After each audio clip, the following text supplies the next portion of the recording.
मुझे माफ़ कर दो। आपको जो कुछ भी अपने पक्ष में कहना है आप कह सकते हैं। जज साहिबा ने अक्षत और श्रुति से अपना पक्ष रखने को कहा। श्रुति बोली, जज साहिबा, आज शादी के 7 साल हो चुके हैं, पर इन्होंने मुझे 7 बार भी नहीं पूछा कि तुम कैसी हो, तुम्हें क्या तकलीफ है, तुम्हें किसी चीज़ की ज़रूरत तो नहीं। प्यार के 2 शब्द के लिए भी इनके पास समय नहीं। सुबह से लेकर रात तक बस घर में ही बंद रह गई हूँ। बेटी समायरा का पूरा ध्यान मैं ही रखती हूँ। मैंने इनके लिए अपना करियर तक छोड़ दिया। हफ्ते के 7 दिन में 7 मिनट भी ये हमारे बीच में संपर्क नहीं होता। सुबह 8 बजे ये निकल जाते हैं और रात में 10-11 बजे आकर खाना खाकर सो जाते हैं।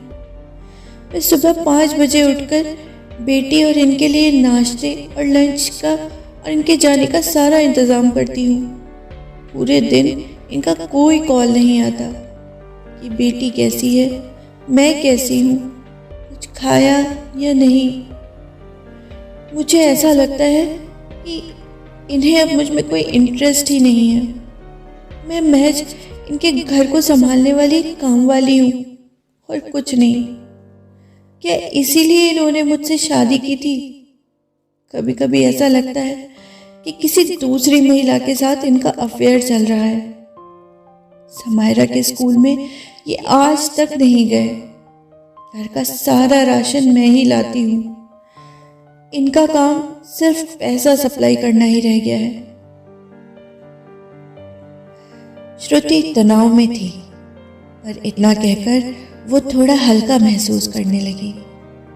बेटी समायरा उससे लिपट गई और दोनों रोने लगे। जज साहिबा ने श्रुति को बैठने को कहा और शांत किया। अक्षत, आपको अपने पक्ष में कुछ कहना है? उन्होंने अपने पास में खड़े अक्षत से पूछा। अक्षत बोला,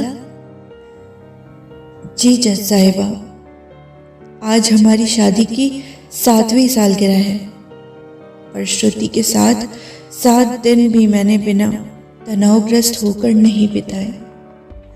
जब से शादी हुई है इसको मैंने सिर्फ अपने ऊपर हावी होते ही देखा है। हमेशा ये असुरक्षा व हीन भावना से ग्रसित रहती है। जब भी कोई बात समझाने चलो तो गुस्सा दिखाना, चीखना और तनाव का वातावरण बनाना इसके लिए आम बात है।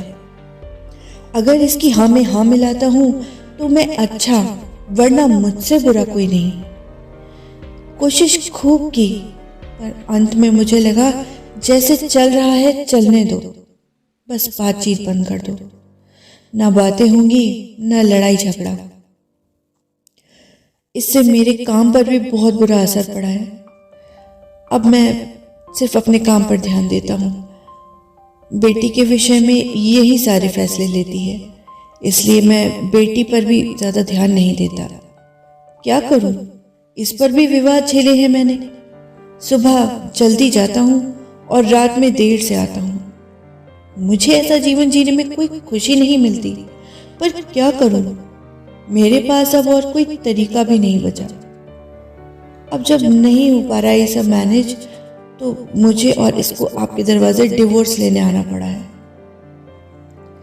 दोनों पक्षों को सुनकर जज साहिबा ने दोनों से कहा, आप दोनों को मैंने बहुत ध्यानपूर्वक सुना। सभी विकल्पों के बारे में सोच समझकर हर संभव प्रयास करके शादी के 7 साल बाद आप दोनों एक 5 साल की बेटी के साथ बहुत ही जिम्मेदारी के साथ यहाँ आए हैं। मैं आप दोनों की अर्जी को स्वीकार करती हूँ। आप दोनों के पास 6 महीने का समय है। एक आखिरी मौका कानून आपको देता है। मैं एक जज के जिम्मेदार पद की गरिमा रखकर व अपने 30 साल के इस करियर में जो देखा, सीखा, समझा व महसूस किया, आप दोनों को सलाह देती हूँ। दोनों अगले 6 महीने अपने जीवन को नया अवसर दीजिए। 7 साल के इस वैवाहिक जीवन को झेला है तो ये 6 महीने का समय बहुत कम है। जो बातें आप दोनों ने एक दूसरे के लिए कही हैं, आप दोनों एक दूसरे के इन भावों पर मनन व मंथन कीजिए। सारा ध्यान अपनी बेटी समायरा पर केंद्रित कीजिए। इसका चेहरा देखिए। 6 महीने बाद आइएगा। मुझे उम्मीद है कि आप दोनों मुझे एक अलग फैसला सुनाएंगे। ये कहकर जज साहिबा ने दोनों को बेटी समायरा के साथ अपने घर जाने की अनुमति दी।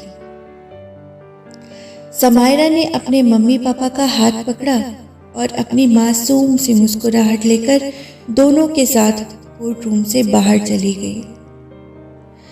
उस रात दोनों के मन में जज साहिबा की बातें गूंजती रहीं। दोनों एक दूसरे के प्रति जो नाराजगियां थी वो दोनों के कानों में बजती रहीं। कभी जज साहिबा की बातें तो कभी एक दूसरे की बातें, तो कभी बेटी समायरा का मासूम चेहरा ध्यान आता। दोनों के लिए यह बहुत कठिन समय था। 7 साल के तनावपूर्ण व संघर्षपूर्ण वैवाहिक जीवन में किसी तरह हिम्मत करके फैसला लिया और अब ये स्थिति, एक नई शुरुआत, नया प्रयास, बिना किसी पूर्वग्रहों को स्मरण किए। अजीब सी असमंजस स्थिति थी दोनों की। दोनों उस रात जगते रहे पर दोनों में कोई बातचीत नहीं हुई। अगली सुबह दोनों ने किसी तरह खुद को संभाला, थोड़ा मन से थोड़ा बेमन से शुरुआत की। समय बीता, दिन, हफ्ते, महीने और फिर वो आखिरी दिन। 6 महीने खत्म हो चुके थे। फैसले का दिन आ चुका था। दोनों समायरा के साथ कोर्ट रूम में उपस्थित हुए। आज अक्षत ने समायरा को तैयार किया था। जाने फिर कब उसे ये मौका नसीब हो। अक्षत ने शादी के बाद श्रुति की दी हुई सफेद शर्ट पहनी थी और श्रुति ने शादी की पहली सालगिरह पर अक्षत की दी हुई गुलाबी रंग की बंधनी साड़ी। समायरा भी आज परी वाली ड्रेस पहनकर आई थी।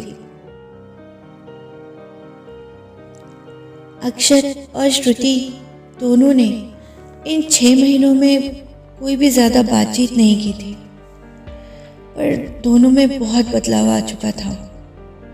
जैसे ही कोर्ट की सुनवाई शुरू हुई, दोनों के दिल की धड़कनें तेज हो गई। बीच में प्यारी समायरा खुश थी पर अनजान थी। उसे तो बस अपने मम्मी पापा का साथ अच्छा लग रहा था।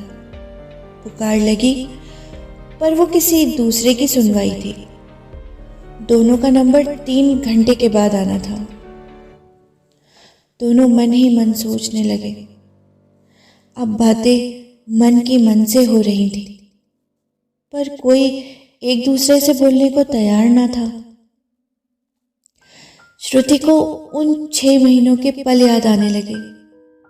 अक्षत का सुबह उठकर चाय बनाना, समायरा को तैयार करना, घर के कामों में सुबह हाथ बटाना, शाम को जल्दी आ जाना, समायरा के साथ समय बिताना, छुट्टी के दिन घर पर रहना, घर की जिम्मेदारियां निभाना। अक्षत का चेहरा उसके सामने नजर आने लगा। अक्षत उसे अच्छा लगने लगा। उधर अक्षत श्रुति के इन 6 महीनों के परिवर्तन को याद करने लगा। श्रुति का शांत रहना, छोटी छोटी बातों को नजरअंदाज करना, उसे उसका घर पर पर्सनल स्पेस देना। श्रुति का इन 6 महीनों में एक बार भी अक्षत से ना लड़ना झगड़ना, हावी ना होना, शांत रहना, सब अक्षत को महसूस होने लगा। मन ही मन उसे श्रुति अच्छी लगने लगी थी। दोनों सोच रहे थे कि क्यों वो 7 साल ऐसे नहीं बीते जैसे ये 6 महीने। दोनों को समझ में आ गया था कि वैवाहिक जीवन में थोड़ा थोड़ा दोनों को बदलना पड़ता है, समझना पड़ता है और संवेदनशील व शांत होकर मनन व मंथन करके धीरे धीरे साथ साथ आगे बढ़ा जाता है। दोनों बदल चुके थे, वो रिश्ता बदल चुका था, पर दोनों में संकोच था। कौन पहल करे? क्या वो मानेगी? क्या वो मानेंगे? दोनों मौन थे। अचानक दोनों के नामों की पुकार लगी। दोनों ठंडे पड़ चुके थे, कदम आगे नहीं बढ़ रहे थे। फैसले की घड़ी आ चुकी थी। जज साहिबा ने दोनों को बुलाया और दोनों को अपनी अपनी बात रखने का मौका दिया, पर दोनों मौन थे। कोई जवाब ना मिला। दोनों सहमे हुए थे। क्या ये रिश्ता खत्म हो जाएगा? दोनों को अपनी गलतियों का एहसास हो चुका था, बस कहने की देरी थी। कैसे कहें? अगर श्रुति ने मना कर दिया, अगर अक्षत ने मना कर दिया। जज साहिबा दोनों को बहुत ध्यान से देख रही थी। उन्हें कुछ आभास हो रहा था, पर दोनों को उन्होंने पूरा समय दिया। पीछे बैठी समायरा उठी और श्रुति और अक्षत के बीच में जाकर खड़ी हो गई। उसने दोनों का हाथ पकड़ा और एक दूसरे के हाथ में प्यार से थमाया। वो स्पर्श जो सालों से बेजुबां था, आज फिर उमंगों व तरंगों के उत्साह से भर गया। दोनों ने एक दूसरे को देखा और देखते ही रह गए, मानो एक दूसरे से कह रहे हों, मुझे माफ कर दो, हमने बहुत खोया है। चलो मिलकर चलते हैं, अपना घरौंदा बुनते हैं। दोनों की आंखें भर आईं और दोनों एक साथ भावुक होकर बोले, मुझे माफ कर दो। जज साहिबा समझ गईं और मुस्कुराईं। समायरा को दोनों ने गले लगाया और कहा, हमें माफ कर दो। समायरा मुस्कुराई और दोनों के साथ कोर्ट रूम से खुशी खुशी चली गई। धन्यवाद।